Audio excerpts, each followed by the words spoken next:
حسین کی قبر میں کبھی 3 کروڑ، کبھی 4 کروڑ، کبھی 5 کروڑ. اللہ کے گھر کا حرم وسیع ہے، کھلے آسمان کے نیچے طواف ہو رہا ہے، حسین کی زرعی کمرے میں.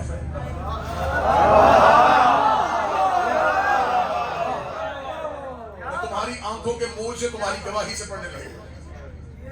اللہ کے گھر کا حاجی حج کر کے واپس آئے، ایئرپورٹ پہ کھڑے ہونا، حجاج کرام واپس آئیں گے، سروں پہ قرآن رکھ کے پوچھنا حج کر کے آئے ہو؟ جی کر کے آئے. عرفات میں گئے، مزدلفہ میں نمازیں پڑھی، منع پہ کنکریاں ماری، صفا مروہ کیا، سر پہ قرآن رکھ کے پوچھنا، حجر اسود کو چوما، خلاف کعبہ کو بوسہ دیا. 100 میں سے 10 کہیں گے دیا، 90 کہیں گے بھیڑ ہی بڑی تھی، ہجوم بھی بڑا تھا، رش ہی بڑا تھا، کوشش کی سانس ابھر گیا، دھڑکنیں بند ہونی شروع ہو گئی، بس دور سے زیارت کر کے گزر جاتے تھے. 100 میں سے 10 کہتے ہیں حضرت اسود کو بوسہ دیا ہے. عراق شہر کے 2 ایئرپورٹ سے صرف بغداد اور نجف دونوں پہ کھڑے ہو جاؤ، کروڑوں زائر واپس جائیں گے. ایک ہاتھ میں بھی پوچھ لینا حسین کی قبر سنتی ہے، ایک بھی نہیں کہے گا نہیں چلنی. جہاں کروڑوں حسین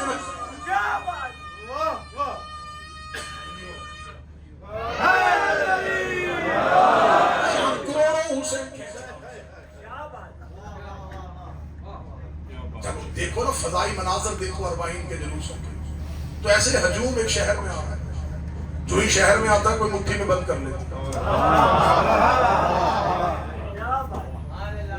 حسین کے اندر سمو جاتے ہیں عزادار، ظاہر ایسے چھپ جاتا ہے کربلا میں آگے جیسے بچہ ماں کی گود میں چھپتا ہے. تم کھچے آتے ہو، یہ جو نجف سے لوگ چل رہے ہیں یہ مشی نہیں ہے، یہ کھچاؤ ہے. حسین کھینچ رہا ہے، کیونکہ قانون ہے کہ ہر شے اپنی اصل کی طرف جاتی ہے.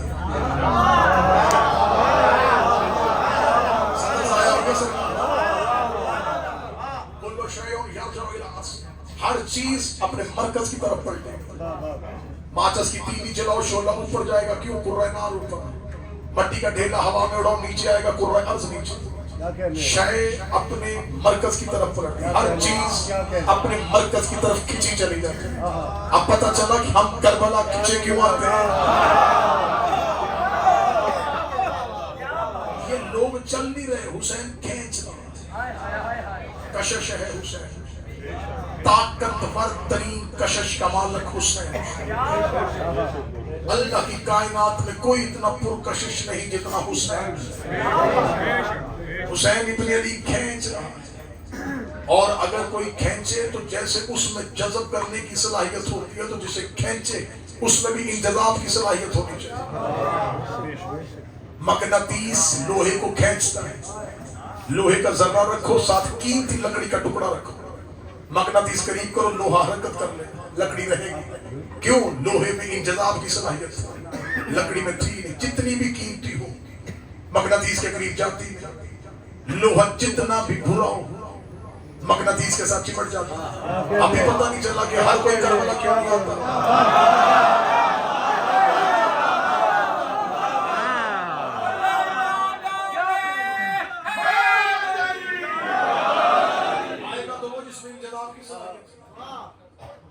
پھر جب لوہے کو مقناطیس کے ساتھ لگا دیا جاتا ہے، کافی دیر مقناطیس کے ساتھ چپٹے رہنے کے بعد جب لوہے کو جدا کرو تو مقناطیس اپنی تھوڑی سی مقناطیسیت لوہے کو بھی دے دیتا ہے. چھوٹے چھوٹے ذروں کو لوہا بھی کھینچنا شروع کر دیتا ہے. اس لیے مقناطیس کے قریب گیا اور قریب ہوتا ہے مقناطیس سے، وہ اپنی کشش بانٹ دیتا ہے، وہ اپنی کشش دے دیتا ہے. تم 4 دن رہو گے، 6 دن رہو گے، حسین کی زری کے ساتھ چپٹے رہو گے. حسین کا میں نے تمہیں اتنی کشش دے دی ہے کہ قیامت کے میدان میں 70 گنہگار ہو تو تم بھی جنت میں نہیں جا سکتے. میں نے تمہیں کشش دی. یہ غیر مرضی سے نہیں آیا تھا، حسین کی کشش سے آیا. کشش تھی حسین میں سے 9 لا کے ایک کو کھینچا. ایک رات میں علیہ السلام کی مقدر بدل دیا، جنتی نہیں کیا، علیہ السلام کر دیا. علیہ السلام نبیوں کا ٹائٹل ہے، حسین نے مہمان کو دے دیا.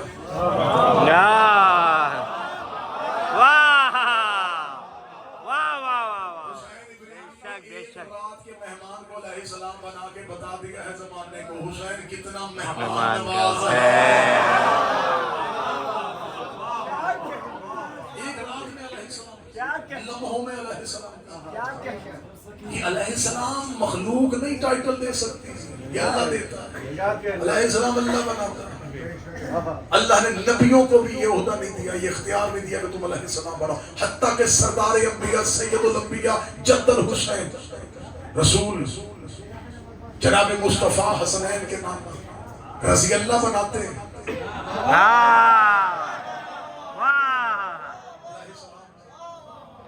واحد کائنات میں حسین ہے جو علیہ السلام, یا عرش پہ خدا علیہ السلام بناتا ہے یا فرش پہ حسین بناتا ہے. لیکن دونوں کے بنانے میں ایک فرق ہے.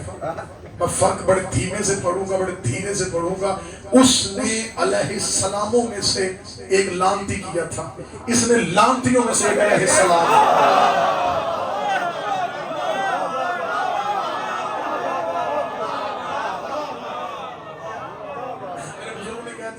مسلسل مجالس ہے, 6-7 مجالس ہو چکی اور ابھی ایک باقی ہے, تو بس میں کوشش کروں گا جتنی جلدی. بزرگ کا حکم تھا کہ حسین ابن علی کتنی بڑی دھمکی تھی یزید کے لیے. یزید نے کہا تھا حسین سے کہہ دے کہ میری بیعت کرے. کیا کہنے میرے بادشاہ حسین, تیرے جواب دیا. میرے مولا حسین نے ولید کے دربار میں 26 رجب کو کھڑے ہو کے یہ نہیں کہا کہ یزید کو کہہ دے کہ میں تیری بیعت نہیں کروں گا. حسین کا لکھ, مجھ جیسا تجھ جیسے کی بیعت نہیں کروں. آپ حکمت حسین کو سمجھیں گے, آپ کلام حسین کا وزن تو کریں. نہج البلاغہ کا بیٹا بول رہا ہے. حسین ابن علی نے کہا کہہ دے مجھ جیسا تجھ جیسے. حسین ابن علی اس نے صرف آپ سے مانگی, آپ کہتے میں تیری نہیں کروں گا. حسین کہتے مجھ جیسا تجھ جیسے کی بیعت نہیں کرے. جب حسین نے کہہ دیا تو پھر کہہ دیا. اس کا مطلب حسین اکیلا نہیں, حسین جیسے اور بھی ہیں. یزید بھی اکیلا نہیں, یزید جیسے اور بھی ہیں. اس لیے ہم یہ نہیں کہتے حسین زندہ باد, ہم کہتے حسینیت زندہ باد. ہم یزید کو مرد آباد نہیں کہتے, ہم یزیدیت کو مرد آباد کہتے ہیں. اس نے کہا بیعت کر. حسین نے کہا مجھ جیسا تجھ جیسے کی بیعت نہیں کرے گا. اب قیامت تک جو بھی حسین جیسا ہوگا یا جو بھی اس سے پہلے حسین جیسا تھا, اس نے اس جیسے یزید کی کسی بھی دور میں بیعت نہیں کی تھی, کیونکہ حسین نے کہہ دیا ہے جو مجھ جیسا ہو وہ اس جیسے کی بیعت نہیں کرتا. اب علی ہے باپ, حسین ہے بیٹا. جو بیٹے سے بیعت مانگے وہ چھوٹا یزید ہوتا ہے, جو باپ سے بیعت مانگے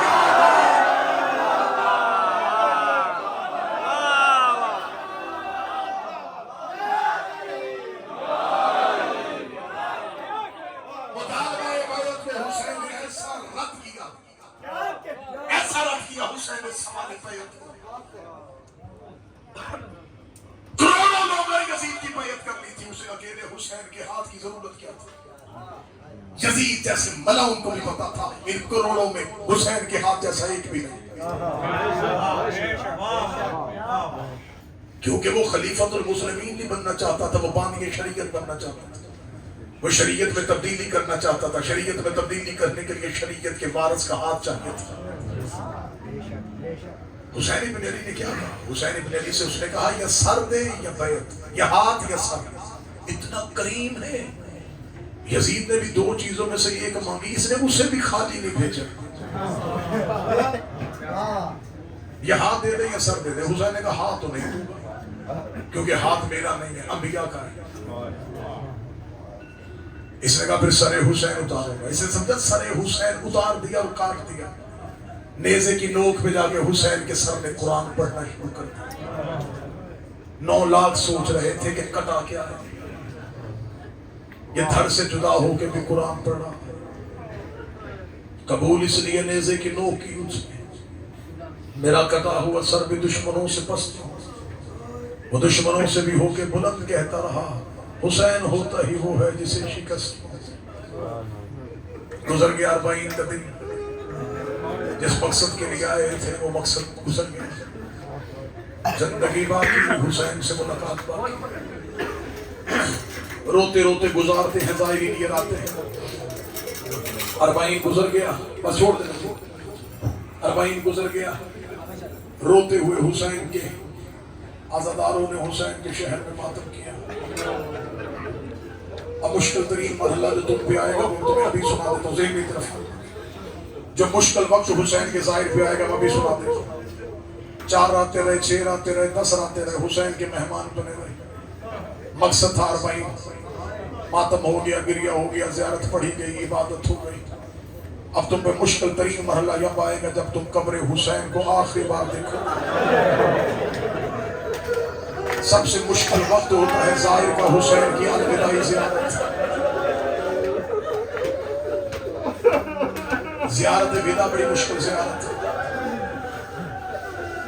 کئی راتیں حسین کے شہر میں رہنے والے جب الوداعی زیارت کے لیے جاتے ہیں مڑ مڑ کے حسین کی قبر کو دیکھتے ہیں.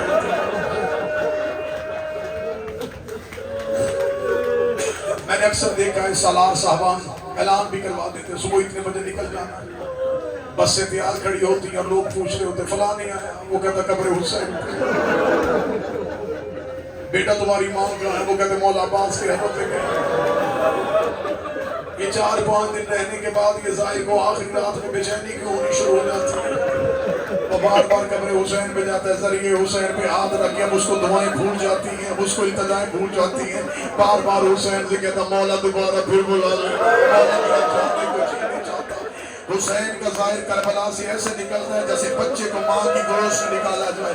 جیسے بچے کو تکلیف ہوتی ہے وہ مڑ مڑ کے ماں کی گود کو دیکھتا ہے. حسین کا ظاہر مڑ مڑ کے حسین کی قبر کو دیکھتا ہے. اب میں ماتم والا جملہ پڑھنے لگا اور تمہیں ماتم کا حق ادا کرنا ہے. 1400 سال کے بعد حسین کا ایک گنہگار عزادار حسین کی قبر سے جانا نہیں چاہتا. 11 محرم کو سگی بہن بنے ہاتھوں سے حسین کی لاش کے قریب سے گزری، رو کے کہتی حسین میرا جی نہیں چاہتا. حسین میں تجھے بغیر کفن کے چھوڑ کے جا رہی ہوں. حسین میں تجھے بغیر کفن کے چھوڑ کے جا رہی ہوں. حسین میرا جی چاہتا میں 40 دن تیری لاش سے بیٹھتی. سکون سے گئی تھی بہنیں نہیں. تمہارے لیے کتنا مشکل ہے قبر حسین کو چھوڑنا. اور ابھی یہ حرم ہے، یہ روضہ حسین. چلو بہن گئی، بھائی بغیر کفن کے تھا. نہیں ماتم ہو سکا. پھر جملہ بدلوں، دھوپ میں پڑی تھی حسین کی لاش. ابھی بھی ماتم نہیں ہو تو جملہ ایک تیسرا دے دوں. میں تو ڈر رہا تھا ٹکڑوں میں پٹا تھا حسین کا پتا. چاہ کے مقتل پڑے ملائکوں نے حسین کی لاش کو 7 حصوں میں تقسیم کر دیا. بہن اونٹ پہ تھی، بھائی ریت پہ تھا. بھائی کٹا ہوا تھا اور بہن کے ہاتھ بدے ہوئے تھے. بدے ہوئے ہاتھوں سے زینب کی آواز ہے حسین زینب کربلا سے جا رہی ہے. حسین میرا بڑا جی چاہتا تھا میں تیرا چہلم کربلا میں کر دی. حسین میں تجھے دیکھ کے بغیر سو نہیں سکتی. حسین ہو سکے ایک بار مجھے اپنا آپ دکھا دے. جب بہن کو بھائی کی لاش نظر نہیں آئی مقتل کے درمیان میں کھڑی ہو کے غازی کی آقا زادی کو جلال آیا. جلال میں آگے کہتی علی کی بیٹی بن کے بلا رہی ہو. اتنا کہنا تھا پتھروں کا لگا ہوا ڈھیر تھا. ٹوٹی تلواریں، ٹوٹے ہوئے نیزے، ٹوٹے ہوئی لاٹھیاں. ان کے نیچے سے آواز آئی علیہ علیہ یا بیت محمد. اترا مصطفیٰ کی بیٹی تیرا حسین یہاں ہے. جو کربلا میں ماتم کرنا چاہتے ہو میری آنکھوں میں آنکھیں ڈال. کسی نے علی کی بیٹی کا اونٹ بٹھایا نہیں، کسی نے بی بی کا اونٹ سے اتارا نہیں. بی بی اونٹ سے ایسے اتری جیسے تھوڑا سی آواز اٹھا تھا. بی بی رخساروں کے بل کربلا پہ گری. بی بی کوہنیوں کے ساتھ چلی. حسین کی لاش پہ آئی. لوگ کہتے ہیں حسین بہن ملنے آئی ہے. کوئی بہن کبھی بھائی کی لاش پہ ایسے نہیں جیسے لاشائے حسین پہ زینب گئے. حوصلے کے ساتھ جب پہنچی کوہنیوں سے پتھر ہٹائے. ہٹاتے ہٹاتے ہٹاتے لاش پہ نظر پڑی. میں نے پتھروں کا ڈھیر پڑا ہے. سمجھ گئے ہو یہ ڈھیر لگا کیوں تھا؟ میرا بارواں کہتا ہے میرا سلام ہو میرے اس دادا پہ جس کو کربلا میں لاٹھیوں سے مارا گیا. جس کے پاس کچھ نہیں تھا پتھر پھینکتا تھا.